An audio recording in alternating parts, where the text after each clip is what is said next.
What does this tell us about India's recovery, and what does it tell us about sustainability and how much India will grow this year? India is very likely to grow in double digits this year and will be the fastest growing economy among the major economies.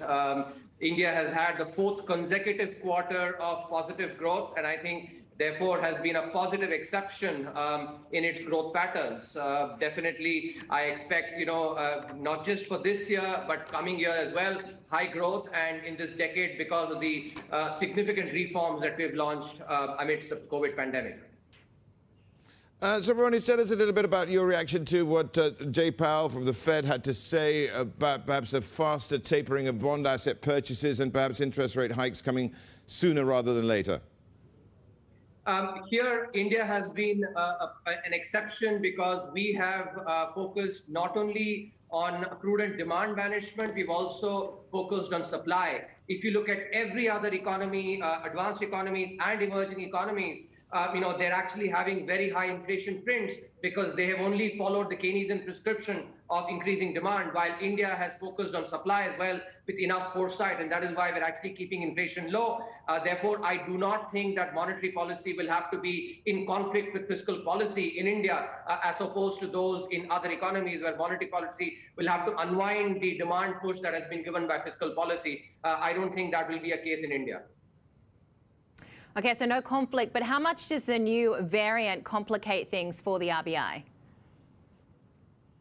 I think that's something that we'll have to wait and watch. The evidence seems to suggest, and I've been reading extensively on this, that the vaccination that's been given should definitely provide immunity. There may be some difference, between the Delta versus this variant, but I think vaccination will provide immunity. And the fact that we've actually done close to 1.2 billion, more than 1.2 billion doses, and we should be covering large sections of the population, with 2 doses as well in just a few weeks from now, already at more than 40-odd%, I think gives us very good immunity. And we've also learned to manage the economy well amidst a second wave as well. So I don't think this should be that much of a concern.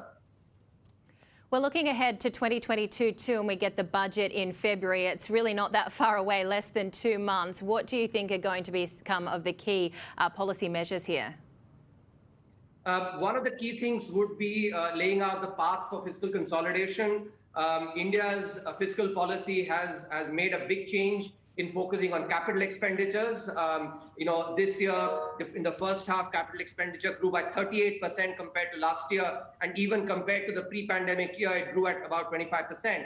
So going forward, that will be something that will be emphasized, and the path of fiscal consolidation will be laid out, and measures to strengthen the recovery will be continued. India has actually implemented significant reforms over the last 1.5 years, and I think that that focus will be continued. The scrapping of the farm law is another huge point for the overall economy. What impact do you think this is likely to have?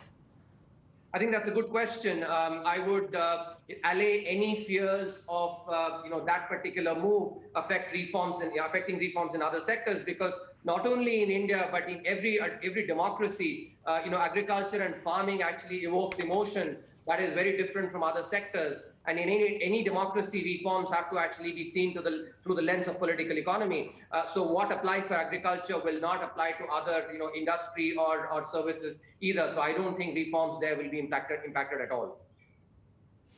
Just going back to growth, and largely spending has been responsible. When that spending is removed, where does that leave the economy? And what does it leave with the fiscal deficit targets? Because you've missed them in the last few years a few times. And how sacrosanct is this 6.8% target you have for this year? Let me first correct you. Actually, we have not missed the fiscal deficit target last year. We had announced it at 9.5%, and we got it to 9.2%. This year as well, the target that we've announced, we'll meet it because the tax revenues are way better than what were projected. Even though there may be some decline in the non-tax revenue, I think especially the privatization receipts, tax revenues will more than make up for it. So I think any old perceptions that you have which motivated that question must be set aside. India will meet these targets definitely, and the reforms push that we've done will continue. Yeah, what about the spending side? What happens when the spending program actually starts, to recede and, on an economy which has really been growing on it? So I think, one important distinction here is that unlike other economies which have only done demand side measures, all the spending has been on demand. India's spending has been on both demand and on supply, especially on capital expenditures and infrastructure assets. And, economists agree very clearly that the fiscal multipliers that you get, which is just jargon for, 1 rupee invested by the fisc and how much does the economy generate, that's much higher. So, and the impact is also felt much longer. So the infrastructure spending that is happening will definitely, the impact of that will be felt in at least in the next few years.